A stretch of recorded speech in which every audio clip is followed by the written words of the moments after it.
This is Carl Munson of Expats Portugal, and this is number 4 of 1,000 things to enjoy in Portugal. Behold the Peneda Gerês National Park, Portugal's northern gateway to and from Spain, often known simply as Gerês. This, the only national park in Portugal, is located in the Viana do Castelo, Braga and Vila Real districts and is treasured and protected for its pristine air, lush vegetation, stunning scenery and dramatic waterfalls. Home of the rare Iberian wolf and an impressive array of 235 vertebrate species, of which 200 are threatened or under protection, Gerês is a hugely important natural sanctuary. Trek along the Homem River Valley among wild ponies grazing amid the ancient granite landscape and enjoy Portugal at its timeless best.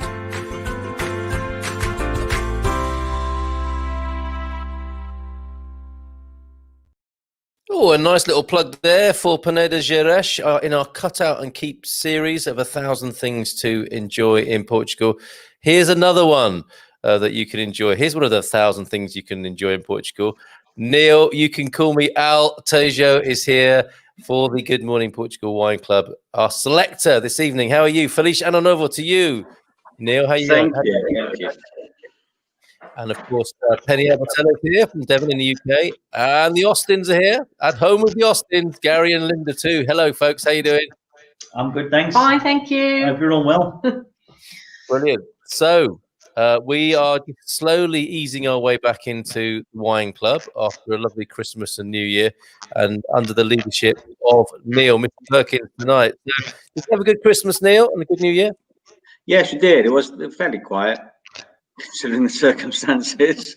But yes, we had some choice food and some really nice wine, so it was good. And some nice company, although it was limited. Good for you. Good for you. So I'll come back to you in a moment to talk about the wine in question tonight from your favourite region, of course. But let's find out how Gary and Linda got on. Sounds a bit. I don't know if it's just me. Is the sound okay with everybody? Is it a bit wibbly wobbly? Yes. Echoey. Got a bit of an echo going Yeah. there. Oh, somebody's been fiddling with me reverb, maybe. Maybe not. Yeah, possibly. I didn't even know. It's me age. Gary and Linda, how was your Christmas? Quiet. Quite like everybody Yeah. else's, just ate a lot, drunk a lot, indulged in all the good things in life, but other than getting out there with friends and family. Yeah, but I guess we made the best of it. And Penny, how about you? Oh yeah, it's good. We were allowed in the UK to have one day with family on Christmas Day, so that was great. I went to Henry and Nina's and saw all the kiddie winkles. That was lovely. It was good. Brilliant. Oh, good for you. Good for you. Okay. Yeah, I think we might have a little bit of feedback coming through computers or whatever, but I'm sure it will settle down as the evening goes on. So, Neil, over to you and your selection. I think it's the wine of the hares, isn't it, from the Alentejo? It is Tapada. I'm trying to get an exact translation, but it's not a field, or it's like a plain, I suppose, of the hares. So it's the region with open plains where there's lots of hares to be found in that area. So the wine this week is, I don't know if you can see it there, Tapada de Lebres. And it is, strangely enough, from the Alentejo, one of my favourite areas in Portugal that produces wine. It's produced by Herdade de Moras, which is the mount or the wine producer in the moors, and it's from Areolas, the parish of Areolas, which is in the district of Ebra, in the wine region of the Alentejo. Another one which is very, very close to, hopefully, fingers crossed, where we'll be moving, so could be another local of ours. It's a red wine. It's got 14% alcohol volume, and it is a blend of 4 grapes. It's the Syrah, Alicante Boucher, the Cabernet Sauvignon, and the Ardonnay. And it was produced in 2018, and in 2019 it won a silver medal. Silver medal. So I'm looking forward to it. I do know this wine. We first discovered it probably around about 2015, 2016, something like that. So yeah, there's you can see the regions. Areolis is in the district of Évora, which is it's just in the Alto Alentejo, pretty much in the centre. And Areolis is just slightly north of the capital, Évora, but still in the Évora district. And this area, around this area, there's a lot of wine producers producing some amazing wine. So just so you can see, I've circled it in red there to give you an idea of exactly where it is in the Alentejo. Thanks for that, Carl. So if we go to the wine producer themselves, down at the Moras, they are an extremely young wine producer. The Tapada started only in 2002. They got some land. They had 326 acres of land, and they started planting vines in 2002. After 3 years, they managed to plant 227 hectares of vines, and in 2005 they had their first harvest. They have got completely independent water sources. They've got natural runoffs of the land into their own lakes and underground water as well. So all of those 270 or so 227 hectares are all irrigated as well, which is pretty essential for the harsh summers that the Alentejo faces over here. They've planted 13 vines in total. There's 9 red and 4 white. The red is the Trincadeira, the Alicante Boucher, Touriga Nacional, Cabernet Sauvignon, the Syrah, the Argonay, and the Pinot Noir, Grenache, and Tinta Callada, which is the red, and the white is the Arinto, the Antalvage, Perum, and Verdelho. They've got very modern facilities. As I said, they only really started in 2005 planting the vines. 2002 planting the vines. They have got an aging room where they've got over 300 oak barrels. They use predominantly French oak, although they do use some American and also some East European, which I was quite amazed to find out. It's the first time I've ever heard of Eastern European, apart from the French. So the French and American oak, and their plant they can service 3,000 bottles an hour once they're producing the wine. And they use traditional cork, and they use screw cap, and they do bag and box wines, Acacia wine as well. So they do a whole variety. The winemaker is a chap. And if you can bring up that second picture, Carl. The winemaker is a chap called Jaime Quindera. Sorry? I nearly put up a Jethro joke that you sent me instead of the winemaker. That could have gone horribly wrong. It could have gone horribly wrong. I did give you a clip of him, didn't I? I think you did it when you went to it. Has it disappeared? Sorry. No, I thought hearing that. Dread to think. Yes, we won't be repeating it tonight. Okay, doesn't matter. Anyway, got it. Here he is. There you go. There he is.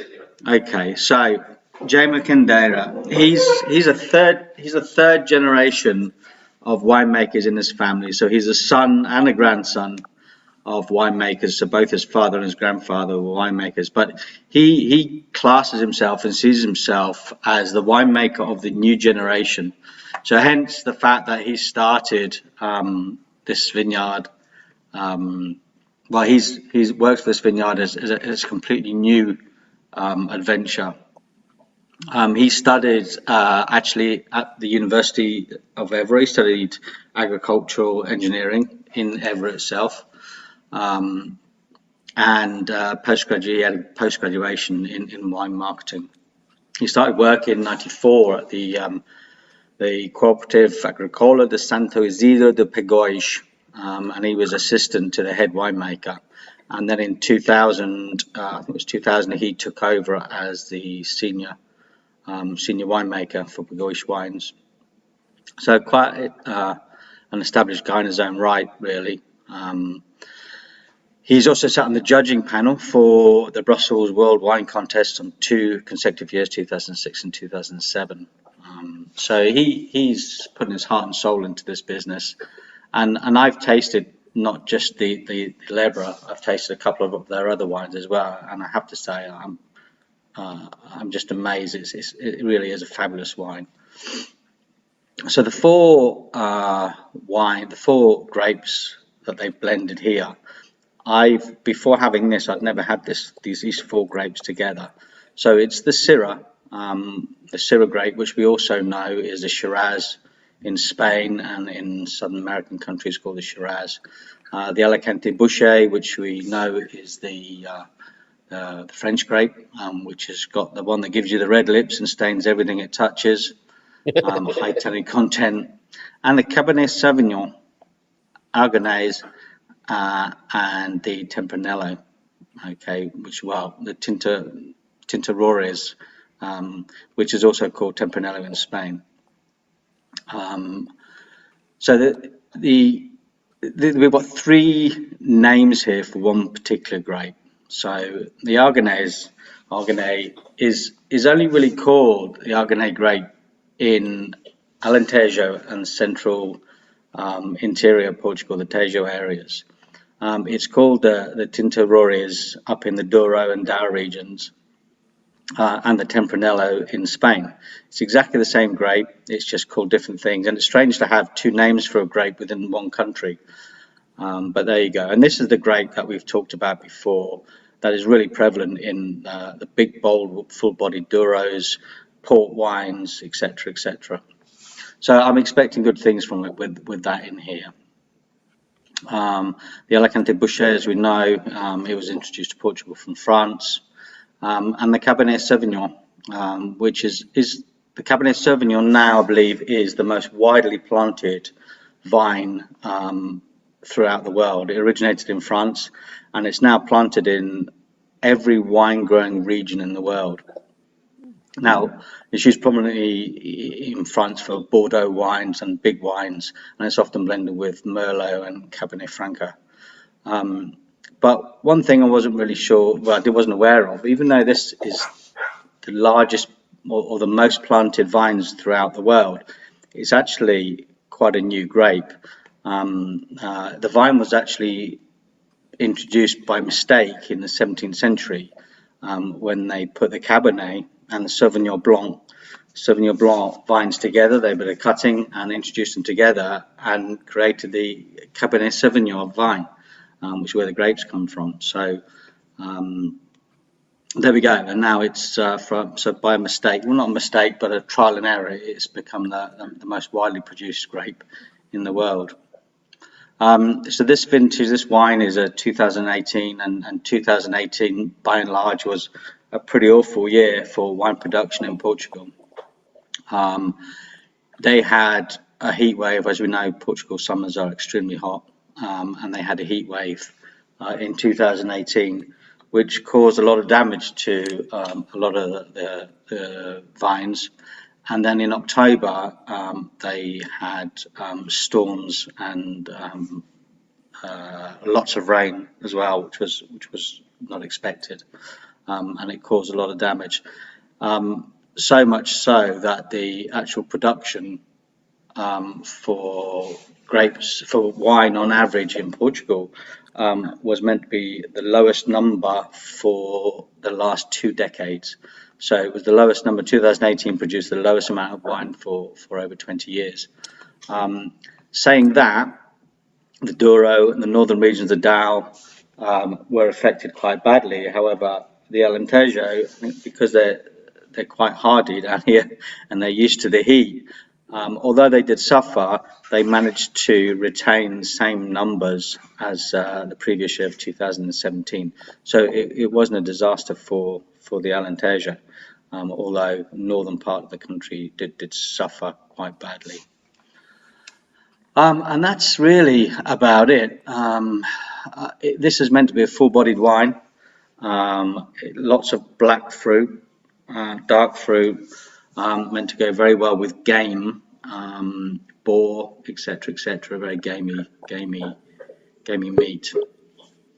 So there we go. I've managed to whiz through it quite quickly without boring everyone to death as I normally do. There they are, Frank and Rachel. Got back on the bus. Wow. Welcome you two. We're the kids sneaking into class. You're so welcome. So yeah, I'm expecting this to be a smooth, full-bodied wine with lots of fruit, and I'm really looking forward. I think the first vintage I ever drank of this was a 2014, and it just blew my mind. I have to say, it was everything that I like in a wine. And since then, I've not had a bad one. Some of them have not been quite as good, but generally, by and large, they've been really good. It really does deserve breathing and being at the right temperature. I've had the wine cold before when I couldn't be bothered, and I've just opened it up, and the wine is really closed, and the fragrance isn't there, the nose isn't there.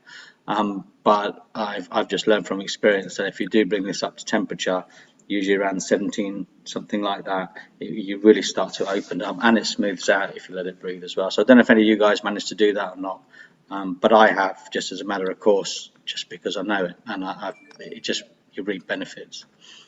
So should we try it? Yeah, before we go there, I love your introductions. Your knowledge is amazing, and I imagine I don't know where's it all come from. Is it all from your head? No, well, probably 50% is from drinking Portuguese wine for the last 14 years and looking into it and others. And things like, yes, this wine producer, I had to look him up. I know of the vineyard. I know it's in Areolas because we live around this area and we're looking to make this a permanent home that is specifically Areolas. And the grapes, I've learned more. I've known some already, and I've learned more about the Portuguese grapes in the last probably 12 months than I've known in the last 12 years. Because as you get interested, you start to look into it more and more, So, yeah, so obviously about particular people, you need to do some research. But Carl, yourself, I mean, you probably know more about particular grape varieties now than you did 6 months ago, without a doubt. Yep. So it just starts. Love listening to you. And I'm sort of concerned. I'm worried I'll become a bit repetitive, but it just sort of it's amazing how it sort of sinks in when you've heard it a few times. I mean, I didn't know, I have to say, until today. I knew that it was the Aragonese grape, and I knew that I saw that on lots of wine in the Alentejo all the time, but I never twigged that it was actually the Tinta Roriz. Now, I knew the Tinta Roriz was a Tempranillo because we've gone through that before, and I've said that, but I never realized that the Aragonese was actually the Tinta Roriz until I researched the particular Aragonese grape with the Tinta Roriz. And again, it's really strange to have three vines, three grapes, completely different names, and two in the same country. Just by region, it's called something different, which was really quite amazing.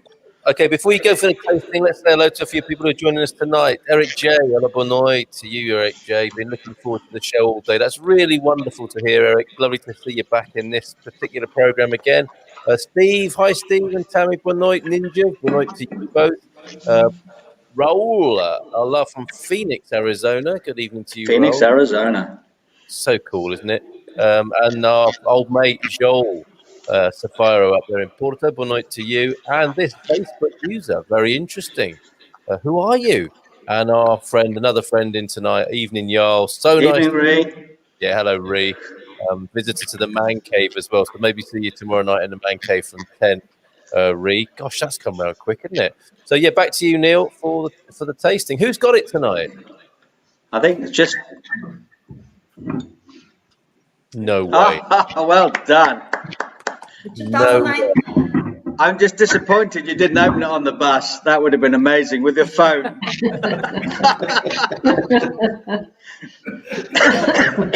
Good effort. Good effort. Yeah, I've actually got. I didn't cheat because I knew I would probably enjoy the wine, but I've got some 2018s here already, which was before it was actually put into a wine competition. So before I had the silver medal, and I've got some 2017 laid out as well. But the 2018, since I found out I got the silver medal, I thought I'd try that one instead.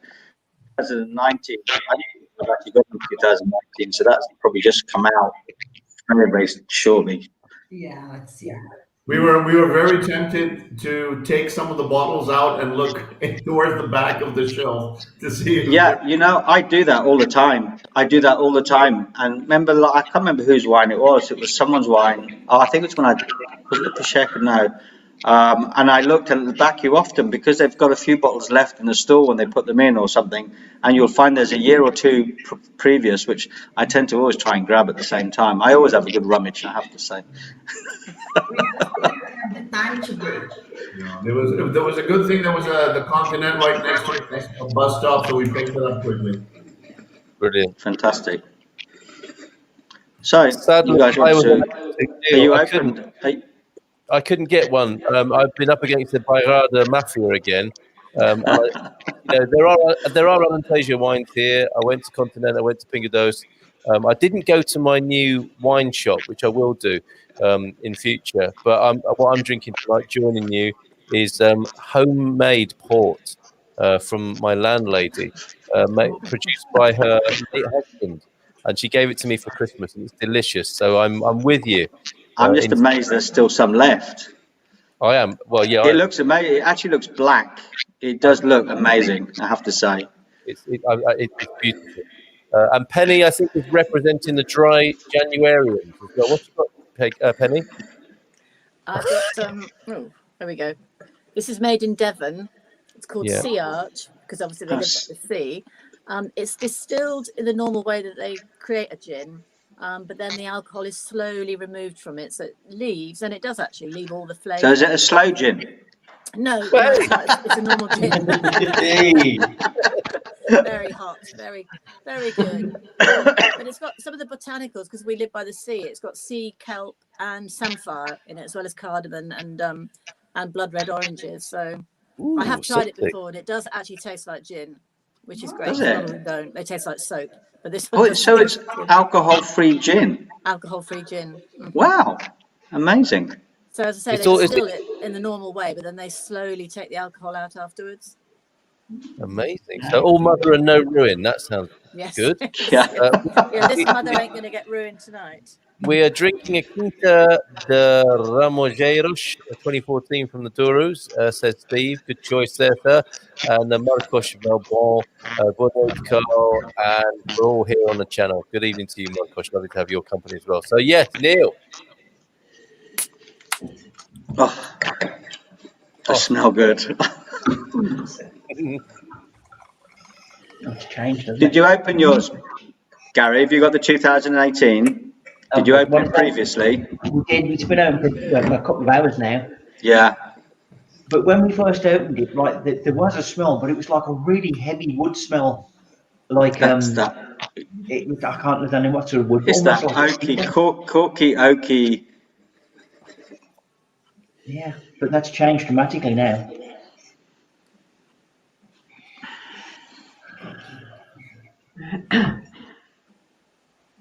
It's very red, very dark. Yeah, it's lovely. I think they call it garnet. I think, if I remember rightly, the colour they describe it as a garnet colour. It's got great legs. It does, yeah. What sort of soil is it grown on, Neil? Do you know? There's several types of stone in the Alentejo. There's granite and there's lots of schist, and I believe that around the Areolas area is a lot of granite. Or saying that, the property we've looked at and we're looking at, I hope getting, is actually got granite and schist on it. So that's true within what I've heard, is that the area has got 2 or 3 types of stone here. But I don't think you haven't got the chalkiness which you have got closer to the west coast. Mostly schist and granite in this area, and it's very dry. It's quite a dark soil in the Alentejo, and certainly I know Areolas from being there, and it's like some of it's almost a bit like being in Australia. It's a dark orangey, browny soil, very sort of clay. Can be quite claggy in places, because the thing with the Alentejo is people say it's dry. And everyone says, because at the moment the Alentejo is beautiful, rolling green hills, and the yellow flowers are coming through. The whites, the purples will be through soon.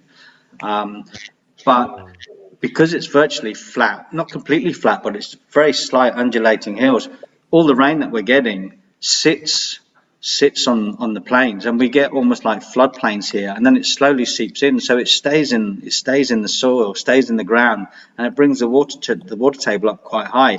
Whereas places like Montchique or further north from the Tejo, where you've got the mountainous regions, the water just runs off in rivers, because it doesn't stay there. So it runs off and goes to the sea, and they will probably retain a very small percentage of it. Whereas the Alentejo in the summer looks bone dry, and you think there's not a drop of water to be had.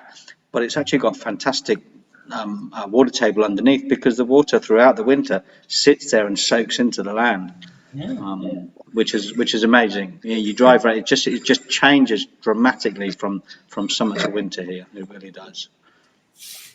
Can I ask you, Neil, is there a reason they use European oak or Eastern European oak? You said? I've never heard of it. I have to say it's new to me, Penny. You know, the most popular is the French and the American oak. And when it's said that they actually use some Eastern European oak, they don't specify which countries, whether it be Poland, Bulgaria, Hungary, or wherever.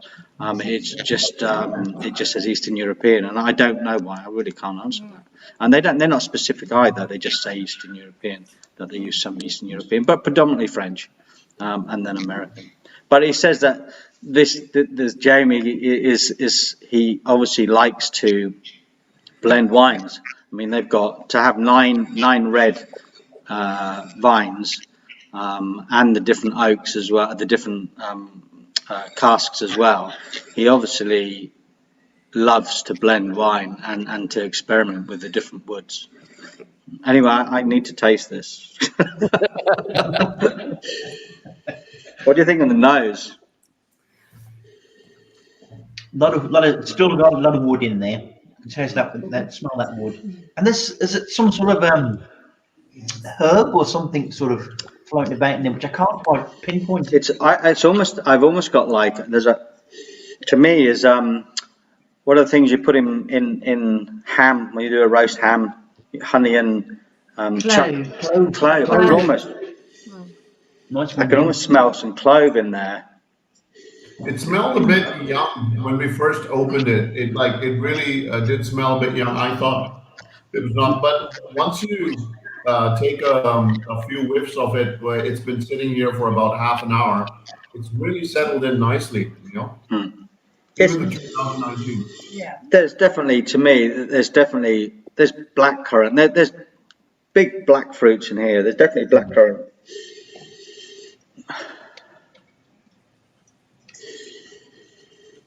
Neil, to go with your wine, I've got shady Russian sparkling water. Don't put it in the wine. What is that? Like a red Russian? Very good. Mineral Wasser. Mineral Wasser. Oh. That's nice. It is good.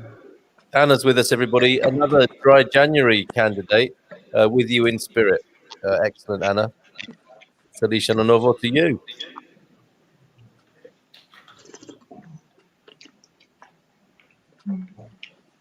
That's nice, Neil. That was a good choice. I opened this probably nearly 2 hours ago now, and when I first had a sip of it, the tannins were really quite prevalent. The sides of the tongues and the gums are really sort of put, but now they've virtually dissipated completely. And it's, I don't know about the 19, but this 18, I can understand why it's won a medal. It is so smooth. Chocolatey as well, isn't Yeah, it? it's very smooth. Yeah. That's nice. That's a good choice. Oh, nice one. Nice one, Raoul. I'm not jealous. Yes, it's unbearable for us, isn't it, Penny? So we've got dark fruits, we've got wood, we've got a bit of spice from the clove. I can taste a bit of chocolate as well in this, like a dark chocolatey sort of twang to it. Yeah. Very smooth, very long finish on it as well. When we first opened it, I could smell cherries when we first Black cherries. on the nose, yeah. Yeah. But that smell's gone now. But now you said that, the taste on the front part of my tongue almost tastes like black cherries. Yeah, yeah. But I've noticed And I can get that little bit of bitterness on the side still, which would relate to the dark chocolate when you get that little bit of bitterness from the dark chocolate. I've noticed with a lot of these wines that you're left with like an aftertaste of black cherries, which I'm not particularly fond of. Oh, I love it. This does that, but it doesn't last very long. It's there, you can taste it, but it doesn't overpower everything. So that's good. It's balanced to me.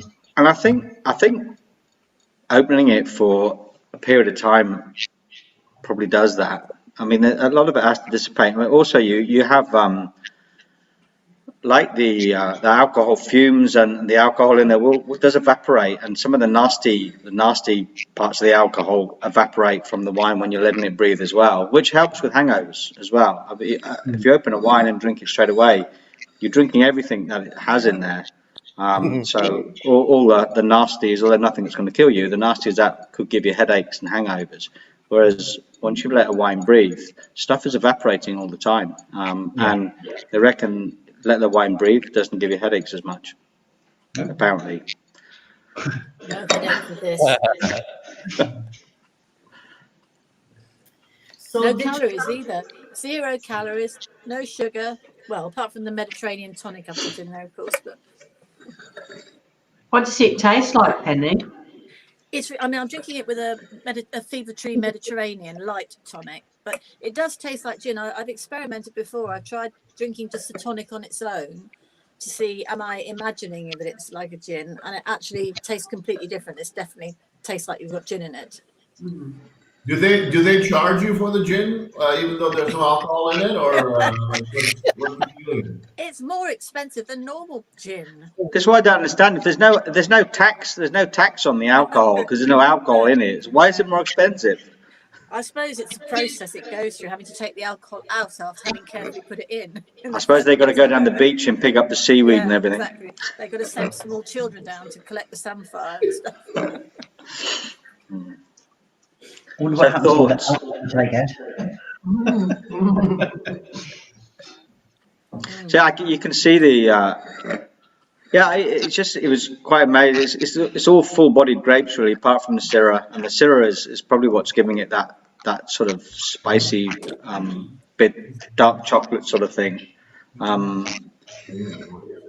I think it's a really nice blend of grapes, and the Cabernet Sauvignon. This wine will lay down for a while. The Herdada doesn't say for how long, but I laid it down for some of the early ones for probably 4 years, and it's only improved. And with the quality of the grapes that they put in there, I don't think this would have a problem with laying down for 5 or 6 years, if you could keep it that long. I doubt that very much. So, Frank, if it's not too much to ask you, with your journeying today, what sort of pairing from a chef's perspective are you thinking? This is it's not a dry wine, but still, I don't know, something like this. It would be. Have some more, please. I can't. Definitely not anything gamey. It would. Well, it recommends. Sorry, it does recommend all game basically. Really? Any game, any hunted. Yeah. So the Casa, which is or Casa, which is the hunted. So boar, game, anything gamey. I personally would have it with game, that type of thing. It says grilled meat and game, which personally I would agree with. But I would think more like grilled, like if it was like a nice steak and whatever. But gamey, I don't know why it would go for me. It wouldn't work. But Neil, I think the 2019 it is young. From what you are describing. I think so. Yeah. We don't get any of the black cherries that Nothing there yet. I think it's still young. You know, it's only a year old. If anything, what I'm tasting is a little bit like, not that I've ever tasted charcoal, but it's like a little bit of charcoalish kind of taste Mm. for some reason. And we didn't have time to breathe, to let it breathe a lot. So as soon as we opened the bottle, it smelled quite young. When we poured here, it smelled alcoholic. Still, Yeah. now it's, It's slowly settling down. yes, slowly, Yeah. but it's still not what you guys were describing. They benefit so much from leaving to breathe, open up, let them open up. The wines do, and it is still young wine. It's only a year old, the 19. I mean, even this, it's only just 2 years old. It's not even got into its third year, so it's only going to improve, and that is a problem with sometimes drinking a young wine. You don't get the benefit of what it really has, of the real capability of that wine. It's like it needs to grow and mature. Even though it's done so for a year in the oak and in the barrels and everything else, it continues to do so in the bottle. And most of these wines, and Douro, a lot of Douro wines are the same.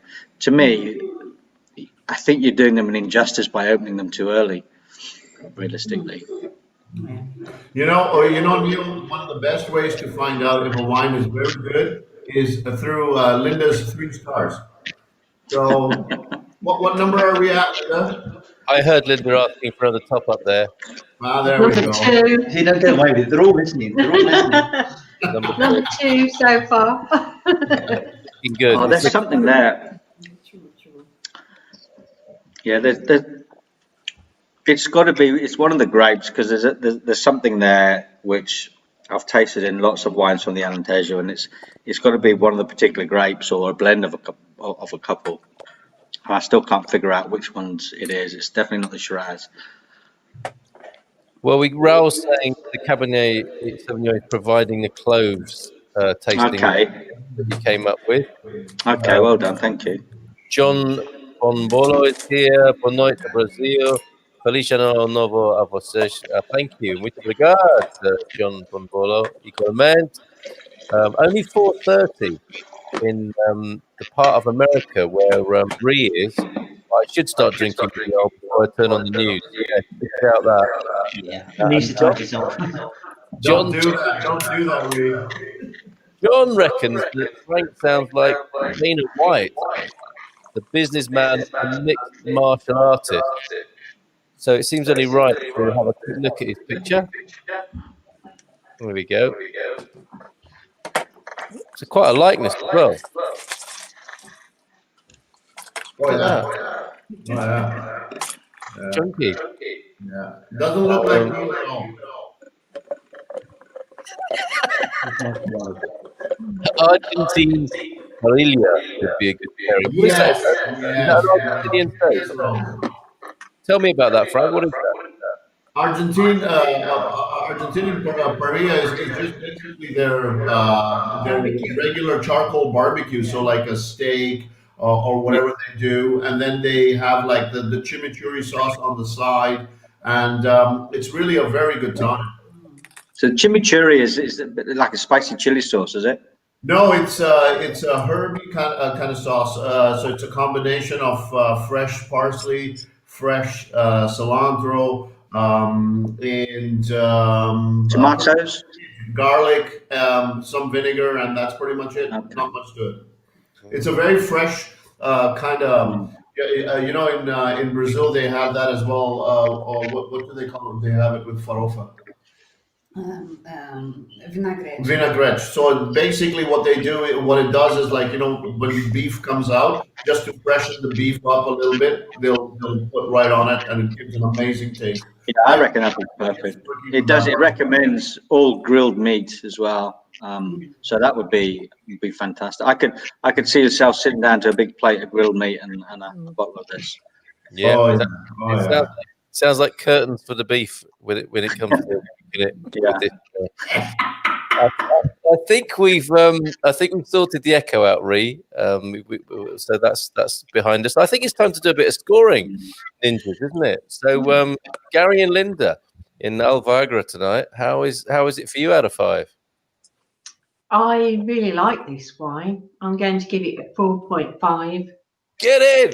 Oh, Linda. Wow. I'm going to go just a little bit more than that, 4.6. It is really nice. It is nice. Very nice. Well Stylish, done. classy, very elegant wine. Well done, Neil. Yeah, it's lovely. Yeah. Another proud moment from the Alentejo. Frank and Rachel in Lisbon. Good. I am going to say 4. It's a very good wine. Really, but this one is a little, it needs a little bit more work. It's F. Yeah. Yeah, it's 19, so it's not. I think for a wine that's still a year younger, then I think that's. I'm happy. Would be happy with that. Yes. I'm going to go for a 4.75. I could drink this wine all day, every day. Well, I couldn't, so I'd probably fall over. But it's everything I like in a wine. Everything I like about the Alentejo wine, and it's very similar to a really nice Douro wine.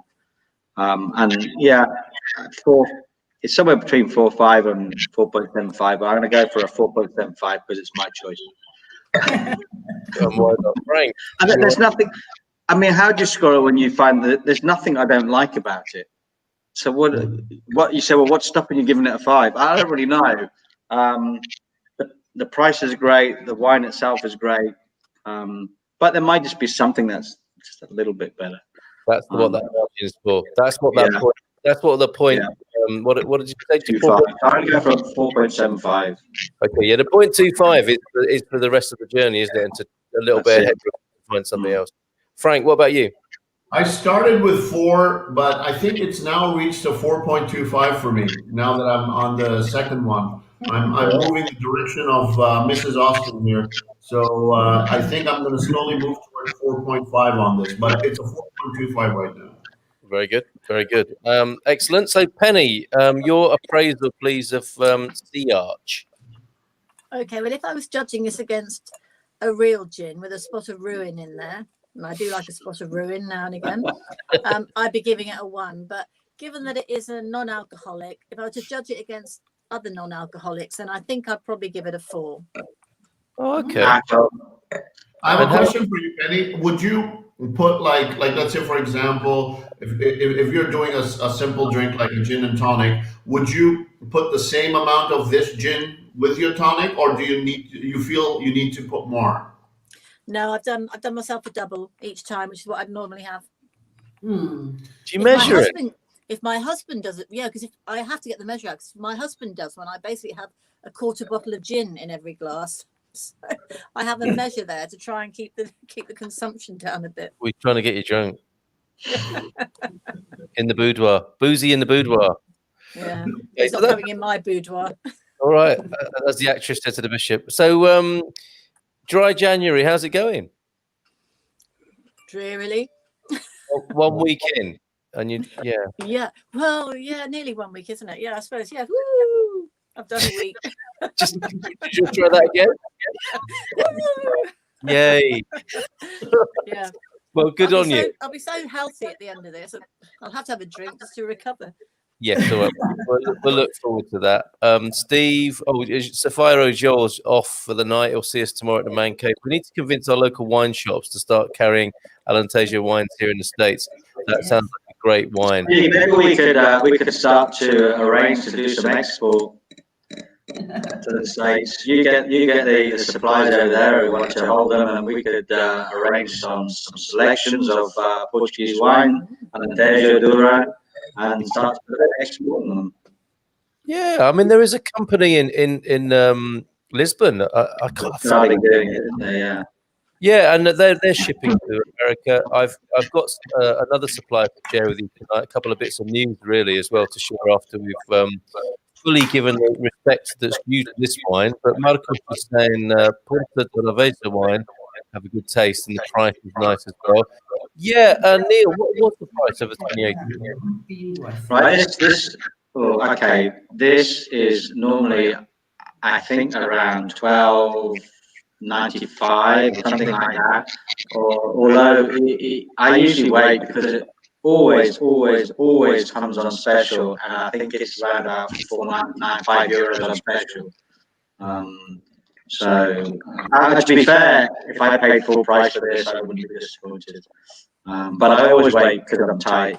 So I just know that it's going to be on special. I've been following it for a number of years, so I know it's always going to be on special. So I just wait for it to be on special. And there's always loads of it ready there. From Eric saying, amazing how your knowledge of wine is self-taught. Always a very comprehensive presentation. Thank you. Yeah, likewise. I am a good AA club member. Good on you. Another lovely presentation, and your passion for Alentejo definitely comes through. I love it. I love to hear it. That's great. Thank you, Neil. It's a pleasure. It's been a pleasure. So one of the possible suppliers, this was recommended to me yesterday. This is Portugal Vineyards. I don't know if any of you need this shop here. PortugalVineyards.com. Hold on, I need to share it again. It's a bit slow to load. But this might be a possibility for you, Steve. You mentioned it. Shipping to loading. That's a good site, isn't it? There you go. Portugal Vineyards. Yeah. Worth a look to see if they shipped to you. Anyone here use it? Yeah. Is that what you use to get your Portuguese wines in, Penny? Yeah, mostly. My local wine shop does a few Portuguese wines, but mainly this one. Yeah, I have used another one as well, but mainly this one. Amazing. Okay, and it looks like it's pretty competitive as well. And that's a recommendation from John in the Algarve, who I spoke to yesterday. So check that out, and I'll put that link in the comments. Put my drink There's down. another site called Wines of Portugal, which is a really good site as well. Okay. Wines of Portugal. Might have to look at that as well. When you were talking earlier on, Neil, it sounded to me like you could be on the telly talking about wine, as a wine expert. It really did, and I was reminded of a post that somebody put up of there is a program just recently, is there not, the wine show, which has visited Portugal. There, Dominic West. I don't know who these other two are. Are they wine experts, the ones on the left? Or is that another actor? This is my brother. Of course it is. Yeah. Or it could be you with your knowledge. Seriously. I mean, I can hear you sort of talking passionately about Alentejo wine. But we've missed it. That aired on January the 2nd. But celebrating Portuguese wine again. And I think, it'd be interesting to hear from all of you about it. What sort of year do you think it's going to be for Portuguese wine, 2021? Is it going to go meteoric? It's hard to say now, unless you look at the weather. The weather determines most of it, a lot of it, isn't it? You mean in terms of the crop this year? Yeah. Whether there's a lot of rain, if the grapes themselves absorb a lot of moisture, then they'll be very fleshy and give a lot of the wine juice that they need. If they're not, then they could be quite small and quite acidic. If it's too wet, then the vines can start to get mold and mildew on them.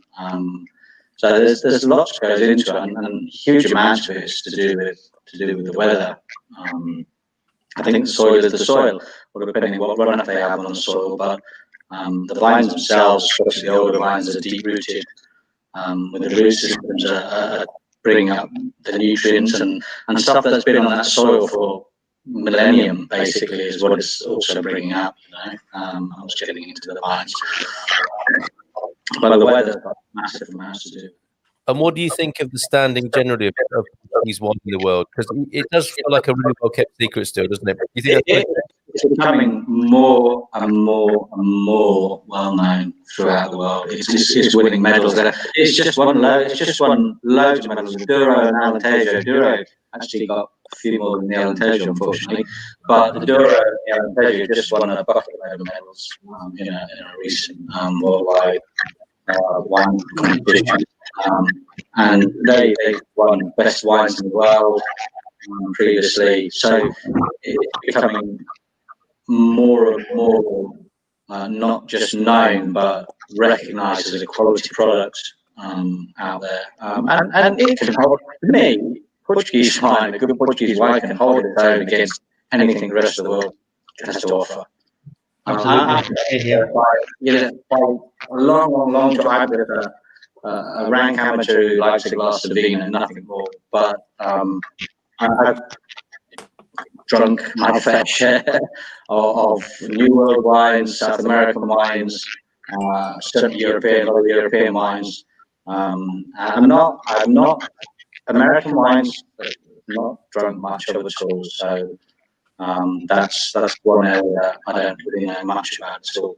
But the world wines, Southern Hemisphere wines, I've drunk, and the world produces just amazing wines now.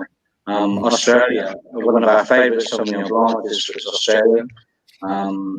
Our favourite Merlot is from Chile, South America. There's just fantastic wines everywhere, and I think Portugal will hold its head up and put its wine against anything the rest of the world has to offer. Well said. And Ree says her estimation of you has been raised a few points after your. Very often, Ree. only when Carl, Gary, and Frank egg me on. I don't know what you're talking about. Penny is rocking the hat. And I get encouraged to take my face up and come on live TV. I'll have you know. It's all good. The old acquaintance we forgot. It's a new year. So you're rocking the hat, Penny, according to Ree. Do you have any observations, resolutions, or anything for this year? Wine related or not? Yeah. Wine related. Well, I was just going to go through my collection of hats over the next few weeks. That was about as far as I was thinking. Oh, excellent. So you give Frank a run for his money on that. Yeah. I thought I'd give Frank the hat a run. Okay, Penny the hat and Frank the hat. Excellent. Well, I look forward to that. Thank you, Penny. And would you buy that Sea Arch again? Well, to be fair, it has lasted me quite a long time. I've had it 2 years. I probably had it 2 hours. Yeah. I don't do non-alcoholic very often. So Okay. Well, I will buy this one again. Good luck for the rest of the month. Frank and Rachel, any further observations before we conclude tonight? Well, we raise a glass. Congratulations, you guys, if we may announce that news. Congratulations, Frank and Rachel. Yes. Well done. Good luck, neighbour. Yeah, we found a place right in the Baixa area of Coimbra. Like you know, the main street that goes through. We found like an apartment like right up there. It's a very nice joint. We really had a good day yesterday. So cool. It's going to be great having you close there. So well done. Congratulations. Anything? At the beginning of February? Yes, beginning of February. Fab. Okay. I look forward to stepping up our wine exploration into another gear when that occurs. So excellent. Anything else you want to add tonight? No. All right, you're probably tired, aren't you? Gary and Linda, how many glasses now, Linda? Because as we've been talking, I'm seeing the bottle moving around. She's on the ring. It's like coding, isn't it, for American football or baseball, I think. Yeah.